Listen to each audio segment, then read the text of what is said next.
નવા વિડીયોમાં તમારું સ્વાગત છે મિત્રો. થોડા ટાઈમ પહેલાં જ આજે ટેટ 1 પરીક્ષાનું જાહેરનામું આવી ગયું છે. 2 દિવસ પહેલાં મેં વિડીયો બનાવ્યો હતો કે ટેટ ટાટ પરીક્ષાનું નોટિફિકેશન ક્યારે આવશે અને તારીખ ક્યારે જાહેર કરવામાં આવશે. તો આજે 14 તારીખે 14/10/2025ના રોજ આ પત્ર થોડી જ મિનિટો પહેલાં આવી ગયો છે અને જાહેરનામું બહાર પાડી દેવામાં આવ્યું છે. વાંચી લઈએ. શિક્ષણ વિભાગ સચિવાલય ગાંધીનગર ઠરાવ ક્રમાંક આપેલો છે.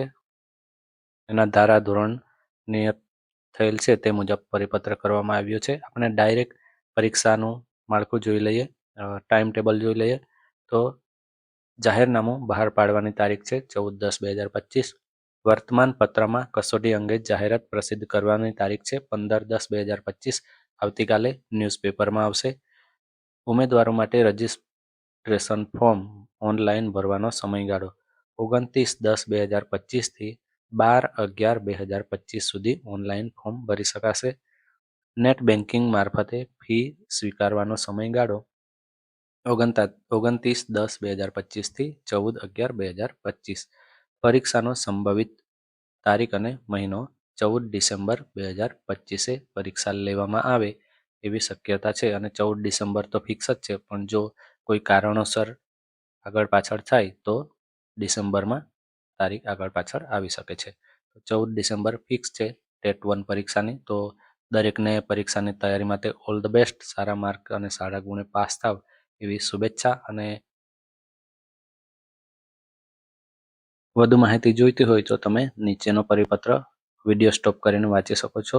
શૈક્ષણિક લાયકાત ઓછામાં ઓછા HSC પાસ હોવા જોઈએ અને એની સાથે 2 વર્ષ પીટીસી અથવા તો પીટીસી ન હોય તો DLED કરેલું હોવું જોઈએ.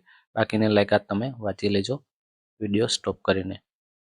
કસોટીનું માળખું પણ આપેલું છે. 120 મિનિટનો રહેશે. સળંગ સમય છે, તો એ પણ ખાસ ધ્યાનમાં રાખજો. બાકીની સૂચના વાંચી લેજો.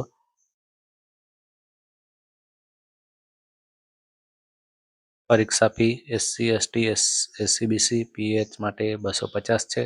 જનરલ માટે 350 છે. એ ભરવાની પદ્ધતિ પણ આપેલી છે, તો એ પણ વાંચી લેજો. પરીક્ષા કેન્દ્ર વિશે માહિતી આપી છે, પણ જોઈ લેજો વિડીયો સ્ટોપ કરીને. પ્રશ્નપત્રનું માધ્યમ એ તમે ફોર્મ ભરો ત્યારે ધ્યાન રાખજો.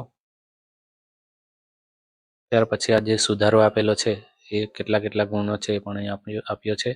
બાળ વિકાસ અને શૈક્ષણિક શાસ્ત્ર, આનો વિડીયો ઓલરેડી મૂકી દીધો છે 3-4 દિવસ પહેલાં, દરેક ટેટ ટાટ અને ટેટ 1 અને ટેટ 2 માટે. તો એ પણ તમે જોઈ શકો. આમાં ઓલરેડી આપેલું જ છે.